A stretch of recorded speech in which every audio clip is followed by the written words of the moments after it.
Welcome everybody to Forza Motorsport 7, and today we're taking a look at the 1988 Lamborghini Jalpa.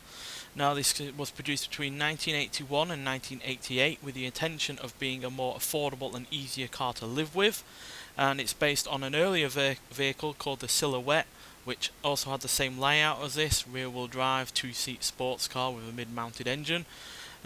Which was also the first ever Lamborghini to have a Targa top, which this car also has. But that car only sold in tiny numbers, only 54 of them were made, whereas this sold 410, second only to the Urraco, which, was before the Silhouette. And yeah, it's easily one of my favourite Lamborghinis. Not quite as much as a Yaramar from Forza Horizon 4, but yeah, well and truly up there. And yeah, in all honesty, prefer this to the Countach. It's just a bit more fun to drive, and yeah, I prefer the engine in all honesty.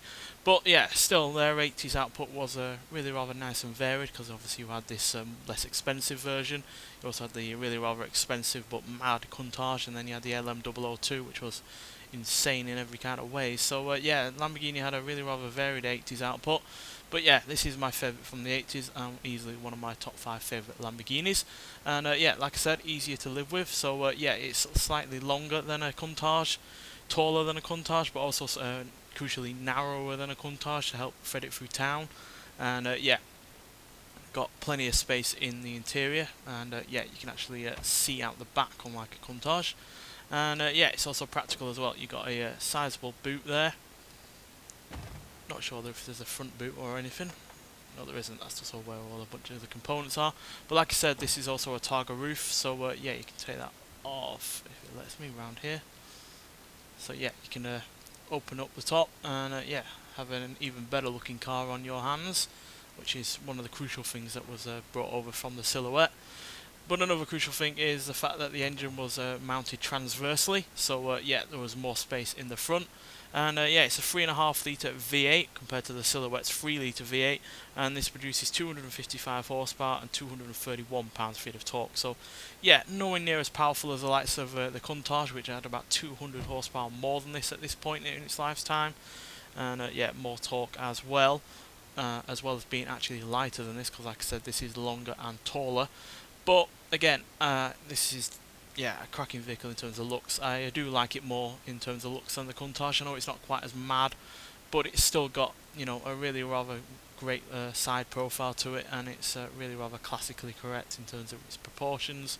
And yeah, even though it's not quite as mad as a Countach, it's hardly a shrinking violet. And yeah, it's a good balance between a decent looking car and one that at least stands out rather than the Countach, which just stands out. I don't think it's all that beautiful in comparison to this. The only real negative with this is the black bumpers at the front and the rear, which I imagine were safety bumpers in the US. But apart from that, yeah, cracking looking car, especially with the Targa roof off. So yeah, nonetheless, let's get out onto the open road and see just what this Lamborghini can do.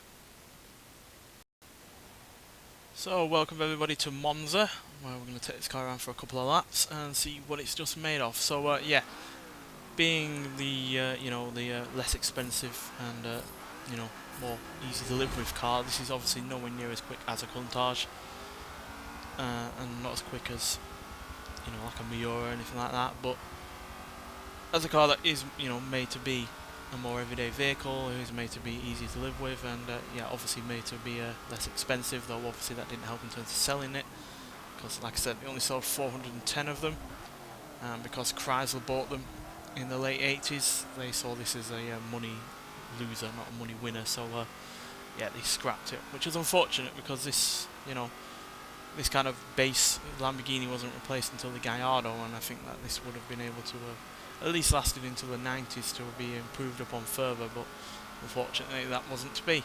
But yeah, still a cracking vehicle in its own right, and yeah, I really do enjoy it. I always have been a fan of these smaller capacity kind of engines that the Italians in particular have become known for. I do like a small capacity V8. Oh dear, failed there. Yeah, obviously Lamborghini did previous V8s that are smaller than this, and Fiat in the 50s did one with the 8V. But we don't get many small capacity V8s on games like this, though obviously small capacity engines are making a comeback, with the likes of Jaguar, Maserati and Alfa Romeo having small capacity V6 engines, which are all great as well. and yeah, I've been a bit of a big fan as of late of those kind of engines. Italy did them purely because of tax purposes. They taxed the car based on its cubic capacity and not on how many cylinders it had. So that's why you had it in the 50s and 60s Ferraris having 3-litre V12s for tax purposes only. And yeah, but this is still a cracking engine in its own right, big capacity or not. And yeah, it shifts as well. Not quite as much as the Countach, again, as you'd expect, having a lot less horsepower.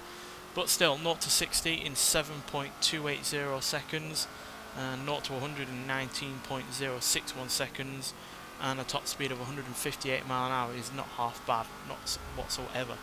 And yeah, because you've got that glorious sounding V8, which as you can see revs up to more than 7,000 RPM, means that yeah, there's plenty more to enjoy from this car than just pure acceleration and speed. Now granted, handling wise, it's not the greatest handling Lamborghini ever, but thankfully, because obviously it's got a transverse engine, it's a little bit better in terms of weight distribution than you'd expect. But because obviously again it's supposed to be a car that's more easy to live with, the suspension is a little bit on the soft side. But it's not, you know, a car that's uncontrollable to drive a lot of the time, which is obviously helped by the fact that it doesn't have all that much power going to those rear wheels. Because it weighs 3,329 pounds, you hardly got a lightweight car on your hand that's going to be skipping all over the place. So yeah, a decent car, but yeah, as you can see, there is a fair bit of understeer at times. And apparently, despite the fact again it wasn't supposed to be easy to live with, it did still have heavy steering and heavy clutch, I think. So which again, similar to the Countach, but yeah, once you get used to driving it on a particular track, then you will have a lot of fun with it. This is my first time driving this on Monza, so I'm a bit rusty on this track, but yeah, it's still one of my favourite Lamborghinis, like I said. I just wish I had the Rama to compare this against to on here. Unfortunately, we don't have that on this game, and we don't have this on Forza Horizon 4 either, so yeah, hopefully we'll have every Lamborghini that's ever been put in a Forza game at some point, so then we can compare them against one another. But like I said, I don't prefer it to that Rama. I just think that the car has a better sounding engine, looks slightly better, and is a little bit more charismatic. But yeah, this is still well up there, like I said, with other favourite Lamborghinis. I just wish Lamborghini would do a more base vehicle like this. Nowadays, you know, basically just like a more powerful 4C or something.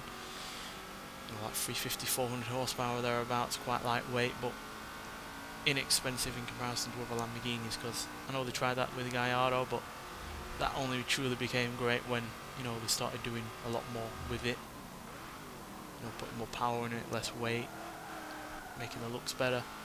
Whereas the standard version wasn't all that brilliant, quite frankly. So yeah, I just wish Lamborghini would go a bit more like this, because there's only so high they can go in terms of horsepower and speed and acceleration, and I fear that they're going to hit a ceiling sooner or later and just become repetitive.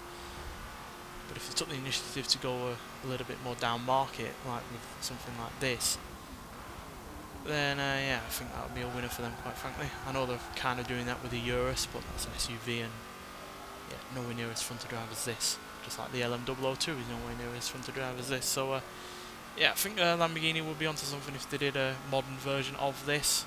Obviously more powerful, faster, and more modern looking, but the same basic principle of being a less expensive version of other Lamborghinis, while also being easier to live with. Though I think they've got the easy to live with thing down now with modern Lamborghini, no matter what car you're driving. But yeah, they could definitely go down the more less expensive route and have a cracking sports car on the hand. But as it is, yeah, this is a cracking sports car in its own right. I really, really do like it. If you have never tried it out before, check it out, because it is a great car. Easily one of Lamborghini's best, even though it is one of their most underrated.